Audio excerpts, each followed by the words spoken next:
I want to make sure we leave time to talk a little bit about what you got going on with Mass Restaurant United, what we can do going into the future. I think this election year is going to be really important for the restaurant industry, especially now that our votes will have influence on whether or not we get relief. What do you need to communicate to us regarding what's going on with the Well, future first, I'd like to say that Mass Restaurant United is an organization that's been created by independents, by a board of really key heavy hitters in Boston, but specifically focused on independent organizations. So like Tony Maz, Jody Adams, Jamie Bissonette, Ken Orange, or, several individuals who really felt it was important to connect and start kind of telling our own stories, because in our business, at times egos become a part of this, and we're not often so open to just discuss our vulnerabilities or our concerns, right? We're not sitting here saying like, hey, we're operating at a negative this month, or like, hey, I have $24 in my bank account, if that's what it was. I listened to one podcast from an entrepreneur, restaurateur that I admire, and listening to that story, I was like, wow, this is crazy. What was the podcast? I don't mind sharing other podcasts. Yeah. I spend a lot of time with Speaking Broadly. And Dana spends a lot of time interviewing different restaurateurs. And in this particular case, she was interviewing a couple of different guys from the South, and they were talking about their challenges financially raising money and where they were at when COVID actually hit. Yeah.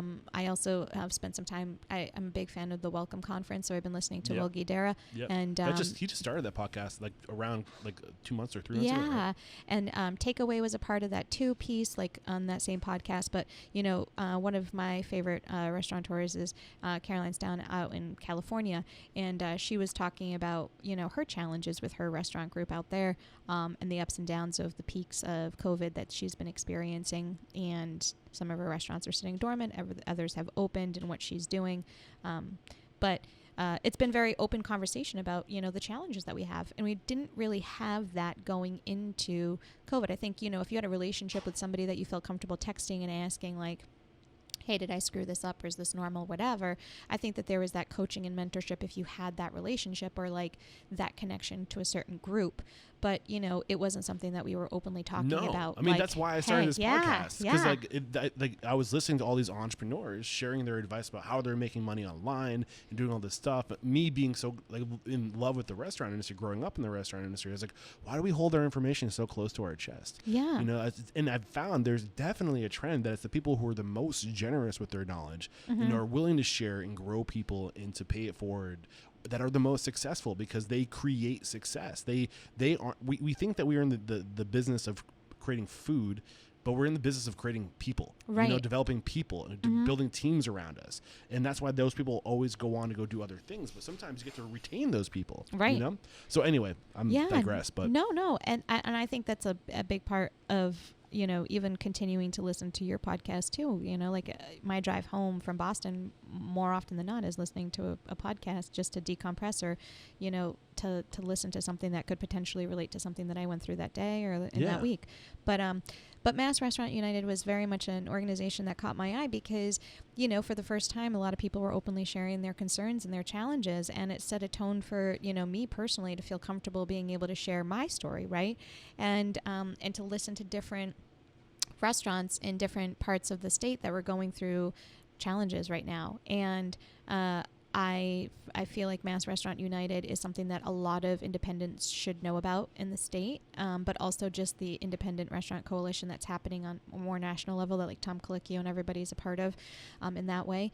But, we have been in an industry that's been wildly affected over the last couple of years. And, whether it's credit card, fees that have been happening, accelerated rents that are happening, additional EMAC, insurance responsibilities that we have for employees that we have to pay into, like all that starts to take away from our bottom line. And we've never necessarily had the ability to talk about it openly and say why, or like, what's the long term on this, or, we want to give our employees health insurance, but that's another drawing factor out of our bottom line. And, to be able to come to the table and have a conversation for an industry that is such a huge part of our country, now's the time to do it.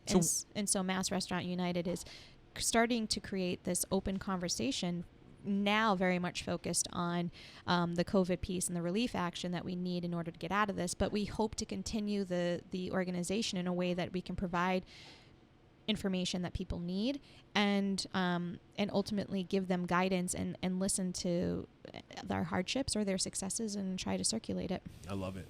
And I definitely can support that. I mean, that's what we're all about, for sure. So anything I can do to help spread the word. But what I want to know is what are you guys trying to tell people to do? Like, what do we need to know? I mean, I think this, like, should we be voting a certain way? Like, what, like, will that influence things? Like, what do we need to know? Well, we do know that the Relief Act currently was put into the HEROES Act that unfortunately got put on a pause from Donald Trump earlier this week, when he basically said that he was not going to do anything until he's elected. I think that we kind of all knew that the relief or that would come to our industry was going to have to be after the election. At least I personally had gotten there too. I just felt like, okay, this is going to be like, not for another couple of weeks. But what we're looking for is for people to just take a second and email their story.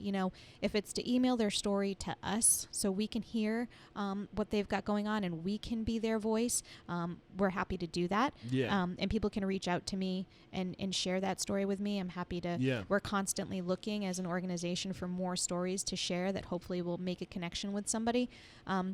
We're asking them to connect with, their local legislature and send emails either with that same story or just the ask to consider to talk about it. I think that we're basically, advocating for our lives right now. And if it's to advocate for just my own, it feels like it wouldn't be, it would be selfish. So we just want to help each other out as much as possible and get everybody out there.